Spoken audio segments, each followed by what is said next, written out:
ሰው 360 ቀን ስለ ሰይጣን ያወራል። ሞት ይሻላል በእውነት ማለት ነው። አሁን ራሱ የመነኩሴ ሁሉ እኮ እንደዚህ ያደርጋል ሰው መስሏቸው።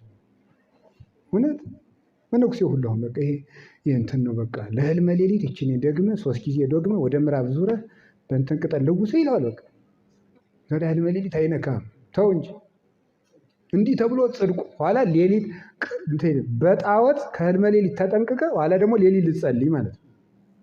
እንደዚህ ያለ ክርስትና የለም። አሜሪካ ውስጥ የሰይጣን መቅደስ ተቋቁሟል። አዎ በጌታም ጊዜ ነበረ፣ በሐዋርያት ጊዜም ነበረ። አውሮፓ አጋንንት እየተመለኩ ነው። አዎ ሱቅ ስትሄዱ ዴቪል ሾፕ የሚል ዲያብሎስ ሱቅ ማለት ነው በእንግሊዝኛ። የዲያብሎስ ሱቅ የሚባል ሱቅ አለ። አርሴማ ሱቅ የሌለኛ ገርዞ ያ አይደለም የሚደንቀኝ ማለት ነው።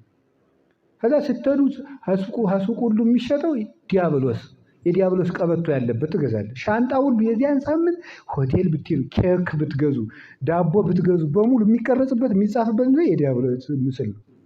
ዱባ ታውቃላችሁ? ዱባውን ውስጡን ይወረብሩታል። ይወረብሩና ጥቁር ቀለም ይቀቡታል። ኋላ በሰው አይን ቅርጽ አይን ይቀርጹለታል። ውስጡ መብራት ሲያበሩበት ሰይጣን ነው የሚመስለው። አቃፉ ቀይ የሆነ ሰይጣን ማለት ነው። ሰው ሰይጣን ሆኖ ሳምንት ያከብራል። ሃሎዊን ዴይ ይባላል። የመናፍስት ቀን ማለት ነው ትርጉሙ። ካቶሊክ ናት ቀድሞ ጀመረችው የሚባለው ማለት ነው። እና የመናፍስት ቀን እሷ ካቶሊክ ላረፉ ቅዱሳን ነፍሳት አንድ ቀን በዓል ላክብር ብላ ነበር የጀመረችው። ሳታስበው የሰይጣን በዓል ሆነባት።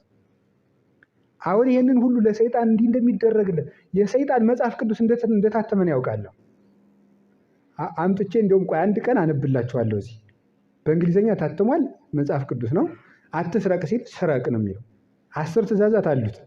እውነት ከልቤ ነው የምነግራችሁ ማለት ነው። በዚህ ምድር ተጋደል ካለ ይመችህ ነው የሚለኛው ማለት ነው። ራሱን አምጥቼ አነብላችኋለሁ። እግዚአብሔር ያድርሰን።